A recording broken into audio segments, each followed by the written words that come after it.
Okay, good morning, and welcome to a regular meeting of a panel of utility commissioners and staff of the Public Utilities Regulatory Authority, held today, Wednesday, February 18th, 2026, at 9 a.m. by remote teleconference.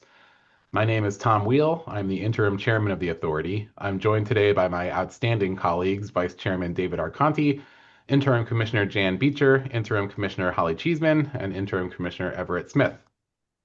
We have an agenda in front of us this morning with 4 parts, and we actually need to modify this agenda uh, this morning to remove item 2 from part A of the agenda, which is the decision in docket 250817. That decision is going to be rescheduled for another regular meeting if the panel agrees to remove it from the agenda. Do we have a motion to modify part A of the agenda to remove item 2? Yes.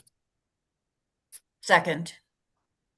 Thank you. That motion's moved and seconded. Miss Lupoli, could you please take the roll? Sure. Chairman Wheel, Yes. Vice Chairman Arconti, Yes. Commissioner Beecher, Yes. Commissioner Cheeseman, Yes. Commissioner Smith. Yes. Thank you very much. So by that vote, the decision in docket 250817, which is item 2 on part A of the agenda, will be rescheduled to another date. So now we can address the one remaining docket on part A of the agenda, which is docket 250425, application of Crown Castle Fiber LLC for approval of a construction plan to install wireless facilities within certain public rights of way. And authority staff Patrick Fryer will present the decision for the authority's consideration. Good morning, Chairman Wheel, Vice Chairman Arconti, Commissioners Beecher, Cheeseman, and Smith. On April 30th, 2025, Crown Castle Fiber LLC submitted an application to the authority requesting approval of its construction plan to install a small cell wireless telecommunications facility identified as on a utility pole within the public right-of-way. Specifically, the company requested approval to construct and attach the facility to a replacement utility pole, pole number 9505, in the right-of-way adjacent to 30 Doreen Drive, Bridgeport, Connecticut. Construction of the proposed facility is opposed by the adjoining property owners, Arturo and Natasha Gravina, the owners of 31 Doreen Drive, Bridgeport, Connecticut. An application to install a small cell facility must include the following: the facility's specific location, a detailed description of the facility's purpose, intended use and need, and specifications, plans, and procedures to protect public safety during construction, operation, and maintenance of the facility. The company's application satisfied these threshold requirements. The authority has exclusive jurisdiction over the placement of small cell facilities on utility poles located in the public right-of-way pursuant to General Statute 16-234F and past authority decisions. The authority may authorize the installation if the authority finds the public convenience and necessity so require. However, the authority's regulatory power is constrained by federal law, which preempts states from regulating the placement, construction, and modification of personal wireless service facilities on the basis of environmental effects of radio frequency emissions to the extent that such facilities comply with the Federal Communication Commission's regulations concerning such emissions. The Gravinas object to the placement of the small cell facility as it causes a safety concern for neighboring property owners, will result in decreased property values and aesthetic appeal, and is not in compliance with the Bridgeport zoning regulations. However, the company submitted evidence that the radio frequency emissions for the proposed facility will be substantially below the limits as prescribed by the FCC, and the placement of the facility is under the exclusive jurisdiction of the authority, and therefore preempts local land use authority.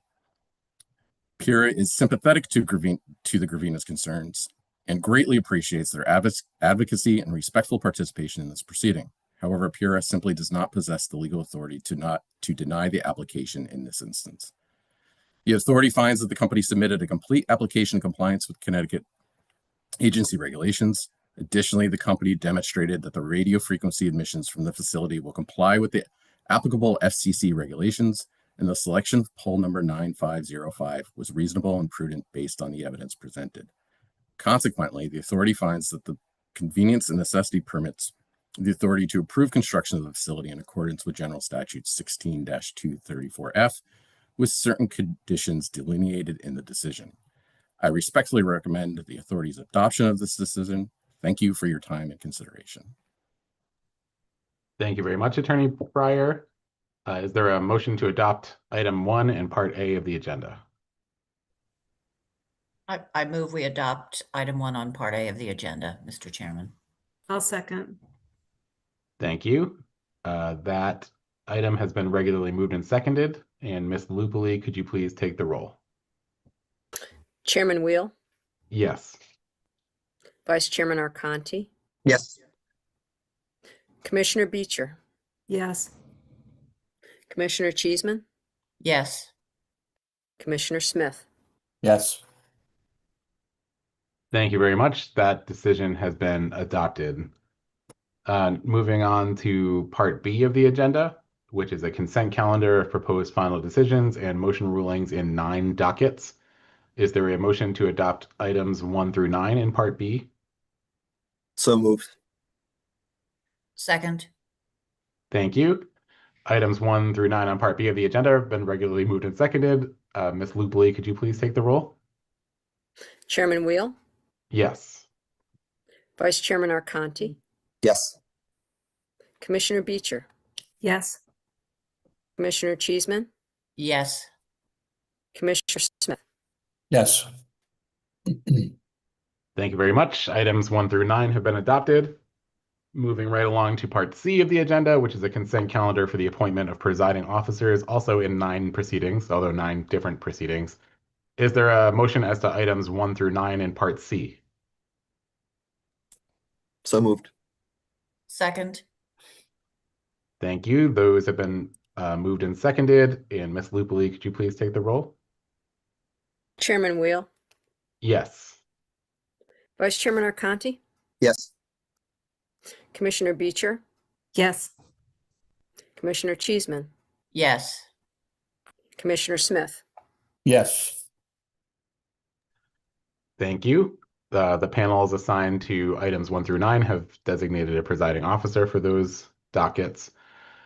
Lastly, we have part D of the agenda, which is for consideration of adopting particular PURA directives. And the reason these have been added to the regular calendar for a full panel vote is that each of these directives, unlike all other directives, contain provisions that would require unanimous agreement in order to modify the directives.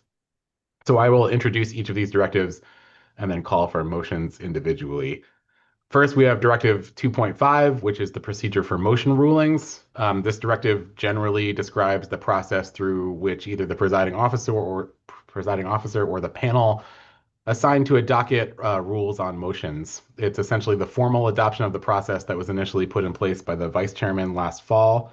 The directive instructs that each motion ruling should identify the commissioner or commissioners that have ruled on the motion.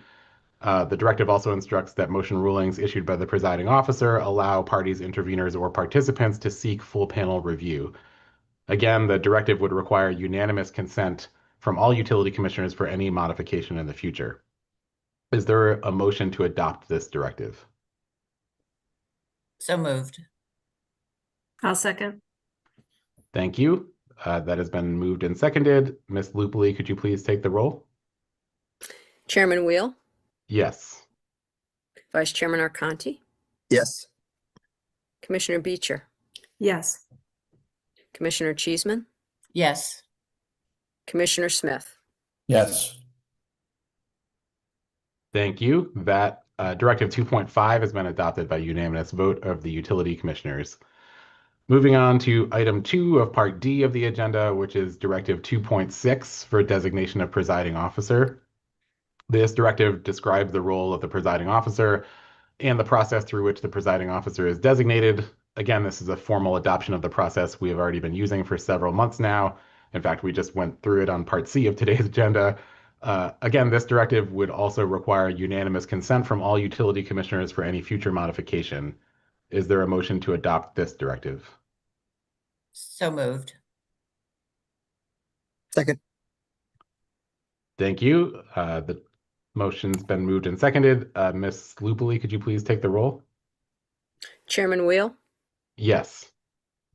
Vice Chairman Arconti, Yes. Commissioner Beecher, Yes. Commissioner Cheeseman, Yes. Commissioner Smith. Yes. Thank you. Directive 2.6 has been adopted by unanimous vote of all utility commissioners. And that brings us to the end of today's regular meeting agenda. We will adjourn, and we'll reconvene for our next regular meeting Wednesday, February 25th, 2026 at 9 a.m. by remote teleconference. We will see you then and hope everyone